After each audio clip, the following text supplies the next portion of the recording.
রোববারের আলসে দুপুরে হঠাৎ যদি একাকিত্ব এসে গ্রাস করে, সেটাকে দূরে রাখার এক এবং অব্যর্থ ওষুধ 91.9 ফ্রেন্ডস এফএম এর বিশেষ নিবেদন সানডে রোম্যান্স। আজকের গল্প সুচেতা মিত্রর লেখা তোমার ভালোবাসায়। এটি সানডে রোম্যান্স অরিজিনালসের একটি নিবেদন। মুখ্য চরিত্রে কাহিনী, নির্বাণ এবং কথক। শুরু হচ্ছে তোমার ভালোবাসায়।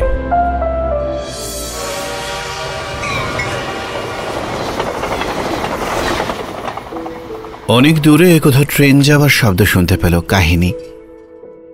জানলার গড়াদে মাথা রেখে আপন মনে বাইরের দিকে তাকিয়ে আছে সে। ঘরটা অন্ধকার। জানলা দিয়ে এক ফালি চাঁদের আলো ঘরে এসে পড়লেও তার মনে শুধুই যেন নিকষ অন্ধকার। ট্রেনের আওয়াজ পেয়ে আজ কাহিনীর মনে হলো যে তার এই মন খারাপের স্টেশন দিয়ে বোধহয় কখনো আর ট্রেন যাবে না। সিগন্যাল পোস্টটা চিরকালের জন্য লাল অবস্থায় খারাপ হয়ে গেছে। হঠাৎ ফোনের আওয়াজে তার ঘোর কাটল। অচেনা নম্বর দেখেও কি মনে হলো ফোনটা ধরল। হ্যালো, কাহিনী কথা বলছেন? বলছি। আমি নির্বাণ বলছি। এই নামে তো আমি কাউকে চিনি না। আপনার আমাকে চেনার কথাও নয়, একটু কথা ছিল আপনার সাথে। বলুন। আপনার নাম্বারটা আমি আপনার বাবার থেকে পেয়েছি। দেখুন, আমি কোনো ভনিতা করব না, সরাসরি বলছি। আপনার বিয়ের ব্যাপারে আপনার বাবার সাথে আমার কথা হয়েছে, সেই সূত্রেই আপনাকে ফোন করা। কিন্তু আমি তো জানি আপনি প্রস্তুত নন, আর আমি সরাসরি কথা বলতে চেয়েছিলাম, তাই আপনার বাবা আপনাকে কিছু জানায়নি। কাল কি একবার দেখা করা যায়? বিয়ের কথা না ভেবে একজন বন্ধু ভেবে আসবেন কাল? কাহিনী ভেবে পায় না কি বলবে। তার মনের মধ্যে উথাল পাথাল শুরু হয়েছে। অতীতে ঘটা সমস্ত কিছু চোখের সামনে এক নিমেষে ভেসে ওঠে। দু হাতে মাথা চেপে ধরে বসে পড়ে সে। তারপর কিছুটা সামলে বলে, আচ্ছা, কোথায় যাব বলুন? আপনি এসপ্লেনেড মেট্রোর কাছে কাল 5টা নাগাদ দাঁড়াবেন, বাকিটা আমি দেখে নেব। কথা হয়ে যাবার পর কাহিনী ভেবে চলে কেন সে যাবে বলল। না, ভুল করছে সে, নিজের মনে ভেবে ওঠে। তার মনের আকাশে সিঁদুরে মেঘটা আজ যেন বেশি জল করছে। সারা রাত জুড়ে চোখের পাতারা যেন অজানা এক আন্দোলনে নেমেছে। কিছুতেই তাদের স্তিমিত করতে পারল না সে। এক মুহূর্তের জন্য ঘুম এলো না তার চোখে। পরদিন দেখা হলো তাদের। নির্বাণ পরে এসেছিল একটা লাল টি শার্ট। লাল তার খুব প্রিয় রং। তাদের দেখা হলো, আলাপ হলো, কথা চলল। কিছুক্ষণ পরে নির্বাণ খেয়াল করে কাহিনীর কপালে বিন্দু বিন্দু ঘাম জমেছে। চোখ মুখ লাল হয়ে গেছে, যেন খুব কষ্ট হচ্ছে। কিন্তু কাহিনীকে জিজ্ঞেস করে সে বলে সে ঠিক আছে। নানা কথার মাঝে অতীতের প্রসঙ্গটা কাহিনী বলতে চাইলেও নির্বাণ বারবারই বলে সে বাঁচে বর্তমানে, অতীত আঁকড়ে নয়। কাহিনীর ঠোঁট দুটো শুকিয়ে আসে। গলার কাছে একটা দলা পাকানো কষ্ট প্রাণপণ চেষ্টা করে ঠেলে বেরিয়ে আসতে, কিন্তু কোথাও গিয়ে কাহিনী কষ্টটাকে দমিয়ে ফেলে। নির্বাণ বোঝার চেষ্টা করে কাহিনী কেন এমন করছে, কিন্তু কোনো কুল কিনারা পায় না। শুধু খেয়াল করে কাহিনী পুরো কথাটাই অন্যদিকে তাকিয়ে বলে গেল, কিন্তু কেন ভেবে পায় না নির্বাণ। মাঝে 3 মাস কেটে গেছে। কাহিনী মনের সাথে প্রতিনিয়ত যুদ্ধ করে। কিছুটা বাবা মাকে চিন্তা মুক্ত করতেই হয়তো বিয়েতে সম্মত হয়েছে। বিয়ের কেনাকাটা তারা একসাথেই সারল। কাহিনী পছন্দ করে একটা হালকা সবুজ বেনারসি নিল। নির্বাণের জন্য একটা ম্যাচিং পাঞ্জাবি পছন্দ করল। আজ নির্বাণ দেখল কাহিনীর আড়ষ্টতা একটু কম। মাঝে যতবার তারা দেখা করেছে নির্বাণ লক্ষ্য করেছে কাহিনী এক একদিন অদ্ভুত রকমের শান্ত থাকে, খুব স্বাভাবিক আচরণ করে। কিন্তু এক একদিন কাহিনীর চোখে মুখে কোন অজানা আশঙ্কার কারণে এক চরম অস্বস্তি ফুটে ওঠে। নির্বাণ অনেক চেষ্টা করেও খুঁজে বের করতে পারেনি। আগের থেকে কিছুটা সহজ হলেও কাহিনীর মনের মধ্যে একটা দ্বন্দ্বের কাঁটা ফুটে আছে, যেটা কাহিনীকে শুধু নয় নির্বাণকেও বেশ অস্বস্তিতে ফেলছে। হাজার দ্বন্দ্ব, চিন্তা আর উদ্বেগের মাঝেও তাদের বিয়েটা হয়ে গেল। রেজিস্ট্রি ম্যারেজ হওয়ায় হাজারটা নিয়মের ঝক্কি তাদের পোহাতে হয় না। কিন্তু সিঁদুর দানের সময় অদ্ভুত একটা জিনিস লক্ষ্য করে নির্বাণ। সাধারণত একটা মেয়ের মনে ভয়, ভালো লাগা, লজ্জা, আবেগ সবকিছুর একটা মিশেল ফুটে ওঠে সিঁদুর দানের সময়।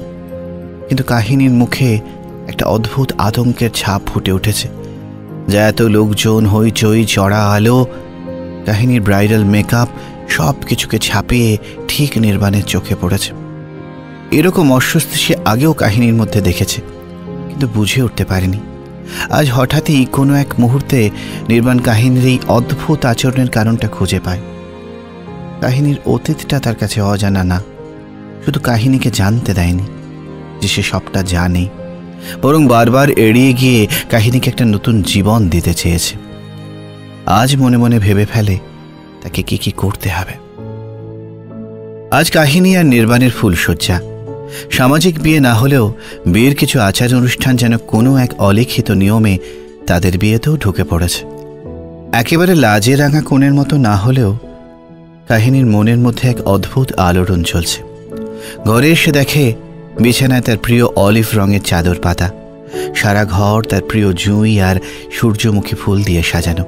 খুব হালকা একটা মন ছুঁয়ে যাওয়া শরতের সুর বাজছে। তবু কাহিনীর আড়ষ্টতা কিছুতেই কমছে না। অতীতের স্মৃতি এতটাই দগদগে। বহুবার চেষ্টা করেও নির্বাণকে সে সবটা বলতে পারেনি, বা বলা ভালো, নির্বাণ শুনতে চায়নি।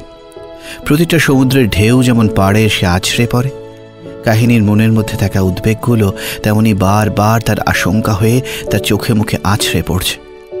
নির্বাণ ঘরে আসার পর কাহিনী যেন আরও খানিকটা কুঁকুড়ে গেল, দু চোখে হাত চাপা দিয়ে বসে পড়ল।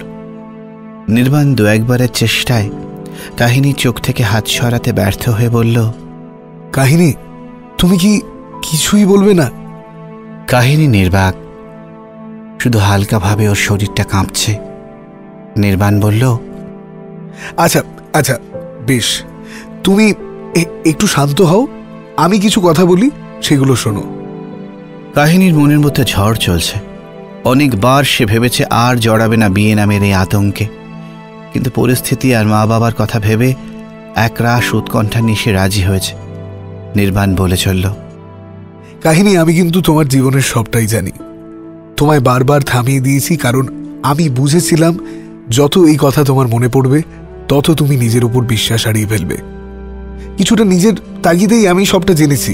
আমি জানি কাহিনী, তোমার বিয়ের অভিজ্ঞতা খুব একটা সুখকর নয়, বরং অকারণে তোমার মতো মিষ্টি একটা মেয়ে অনেক কষ্ট পেয়ে আজ এমন চুপচাপ হয়ে গেছে।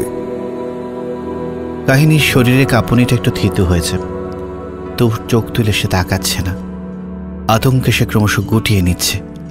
নির্বাণ দুটো হাত দিয়ে কাহিনীর কাঁধে হাত রাখতে কাহিনী আবার কেঁপে উঠল। আমি বহুবার বুঝতে চেষ্টা করেছি কাহিনী, কেন তুমি মাঝে মধ্যে একদম নিশ্চুপ হয়ে যাও। তোমার অতীত জানলেও কিছুতেই বুঝতে পারতাম না কিছু বিশেষ সময় কেন তুমি অন্যরকম হয়ে যাও। তোমার চোখে মুখে আতঙ্কের ছায়া পড়ে। তোমার সাথে প্রথম সাক্ষাতেই লক্ষ্য করেছিলাম, একটু অবাকও হয়েছিলাম। মনে মনে ঠিক করেছিলাম একজন বন্ধু হয়ে তোমাকে এই ট্রমা থেকে আমি বের করে আনবই। কিছুটা আন্দাজ করেছিলাম। বিয়ের সময় পুরোটা স্পষ্ট হয়ে গেল। আমি আজ বুঝতে পেরেছি কাহিনী, তুমি লাল রং দেখলে আজও মারাত্মক ভয় পাও, আতকে কেঁপে ওঠো। তাই প্রথম দিন আমার ওই লাল টি শার্ট দেখে তোমার এই থমথমে মুখ, বিয়ের কেনাকাটার সময় লাল রংকে সচেতনভাবে এড়িয়ে যাওয়া, সিঁদুরের গাঢ় লাল রং দেখে তোমার মুখে সেই চেনা আতঙ্কের ছাপ, সবটা পরপর মেলালে আমি বুঝতে পারি তোমার এই আতঙ্কের কথা। আমাদের হৃদয় লাল, ভালোবাসার রং লাল, অথচ এই লাল রং তোমায় এত কষ্ট দিয়েছে যে তুমি লাল দেখলেই আতকে ওঠো। কাহিনী আর চুপ করে থাকতে পারে না, ডুকরে কেঁদে ওঠে, বলে চলে, বিয়ের প্রথম রাত্রির সেই ঘটনা আমার জীবন তছনছ করে দিয়েছে। দুটো মানুষ অনেক আশা নিয়ে তাদের নতুন জীবন শুরু করে, হাজারটা মিল অমিলকে নিজেদের মতো আপন করে নেয়, কিন্তু বিয়ের প্রথম রাত্রি ওই জান্তব রূপ, পাশবিক অত্যাচারের ওই লাল রং আমাকে আতঙ্কগ্রস্ত করে তোলে। আমি যন্ত্রণায় কুঁকড়ে গেছিলাম সেদিন। তারপর 3 মাসে বহুবার রক্তাক্ত হয়েছি। হাজার চেষ্টা করেও আমি জোর খাটানো ছাড়া আর কিছুই পাইনি। ফিরে এসেছি, কিন্তু আজও লাল রঙের আতঙ্ক আমায় তাড়া করে বেড়ায়। ছোট থেকে লাল রং আমার খুব প্রিয় রং ছিল। পুজোয় লাল জামা আমার চাই। বিয়েতেও লাল বেনারসি পরে এক রাশ স্বপ্ন নিয়ে সংসারে পা রেখেছিলাম, কিন্তু আর বলতে পারে না কাহিনী, ভেঙে পড়ে কান্নায়। গলা বুঝে আসে তার। খুব ভরসাযোগ্য এক বন্ধুর মতো নির্বাণ কাহিনীকে আলতো করে জড়িয়ে ধরে। তাতে এতটুকু লালসার আঁচ পায়নি কাহিনী, এক অদ্ভুত তৃপ্তি পায়। আমি সবটা বোঝার পর ঘরের পর্দা, চাদর সবকিছু পাল্টে ফেলেছি কাহিনী। সব লাল রঙের ছিল, ওটা যে আমারও প্রিয় রং। গোলাপের বদলে তাই জুঁই আর সূর্যমুখী এনেছি। আমি চাই তুমি নতুন করে লাল রঙকে আবার ভালোবাসো কাহিনী। আমি কোনোদিনও তোমার স্বামীর অধিকার নিয়ে তোমার কাছে জোর খাটাতে আসবো না। তুমি যতদিন না চাইবে তোমায় আমি স্পর্শ করব না। শুধু বন্ধু হয়ে তোমার পাশে থাকতে চাই। এই ভীতির আবরণ থেকে তোমায় আমি বের করবই। আসলে কি জানো কাহিনী, কিছু মানুষ ভাবে বিয়ে নামের এই সম্পর্কের পরিধিটা পূর্ব রাগ থেকে রাগমোচন অবধি বিস্তৃত, তার বাইরে আর কিচ্ছুই নেই। কিন্তু আদতে তো তা নয়, বরং পূর্ব রাগ থেকে রাগমোচনের যাত্রাটাই ক্ষণস্থায়ী। সম্পর্কের গভীরতা কিন্তু রাগমোচনের পরে উপলব্ধি করা যায়। সম্পর্ক একটা চারা গাছের মতো, তাকে স্বাভাবিকভাবে বাড়তে দিতে হয়। জোর করে কিছু চাপিয়ে দিলে সে গাছ বেশি দিন বাঁচে না। তুমি নিজের মতো থাকো কাহিনী, আমাকে কাছের বন্ধু ভেবে আস্তে আস্তে বেরিয়ে এসো। ঠিক পারবে, দেখো তুমি ঠিক পারবে। আর হ্যাঁ, গানটা আবার শুরু করো, ওখানেই তোমার মুক্তি। কাহিনী বাকরুদ্ধ হয়ে গেছে, কোনো কথা সরছে না, অবাক হয়ে তাকিয়ে আছে নির্বাণের দিকে। মাঝে 6 মাস কেটে গেছে। আজ নির্বাণের জন্মদিন। অফিস থেকে ফিরে দেখে সারা বাড়ি অন্ধকার। সুইচ জেলে দেখে কোনো আলো জ্বলছে না। ঘরে এসে ডাকতে থাকে জোরে জোরে, কাহিনী, কাহিনী, কোথায় তুমি? সারা শব্দ না পেয়ে ফোনের টর্চটা যে মুহূর্তে জ্বালতে যাবে, ঘরে আলো জ্বলে ওঠে। নির্বাণ দেখে বিছানায় লাল চাদর পাতা, ঘরের পর্দা লাল, ফুলদানিতে গোলাপ, আর কাহিনী একটা লাল ঢাকাই পরে দাঁড়িয়ে হাসছে। জল জল করছে কপালের লাল টিপ আর সিঁদুর।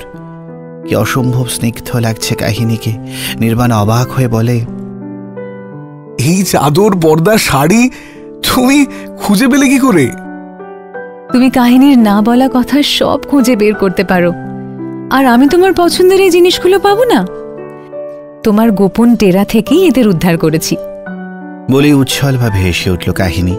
নির্বাণ কিছু বলতে যাচ্ছিল, তাকে থামিয়ে দিয়ে কাহিনী বলল, আজ আমায় বলতে দাও, অবাক হচ্ছ না এই সাজ দেখে?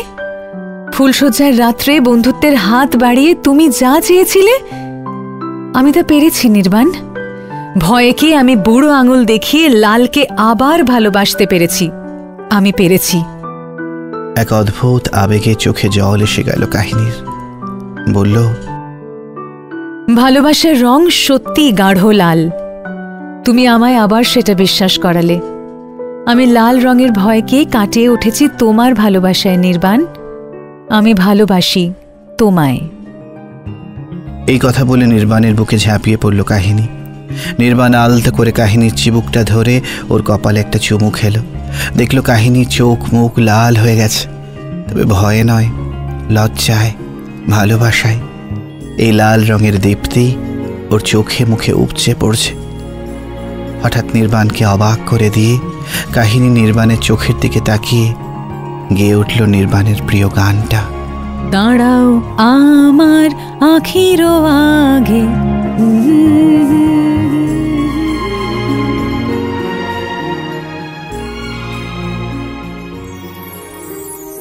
শুনছিলেন সুচিতা মিত্রর লেখা তোমার ভালোবাসায়। এটি সানডে রোম্যান্স অরিজিনালসের একটি নিবেদন। মুখ্য চরিত্রে অর্থাৎ নির্বাণের ভূমিকায় অরিত্র, কাহিনী নীলাঞ্জনা এবং কথক রাজা। সমগ্র পরিচালনায় অভিষেক, আবহ সঙ্গীত এবং ধ্বনি পরিকল্পনায় শুভজিৎ, সূত্রধর আমি অরিজিৎ। শেষ হলো এই রোববারের সানডে রোম্যান্সের আমাদের বিশেষ নিবেদন তোমার ভালোবাসায়। আগামী রবিবার ঠিক দুপুর 2টোয় এরকমই একটা রোম্যান্টিক গল্প নিয়ে হাজির হবে সানডে রোম্যান্স, শুধুমাত্র 91.9 ফ্রেন্ডস এফএম-এ।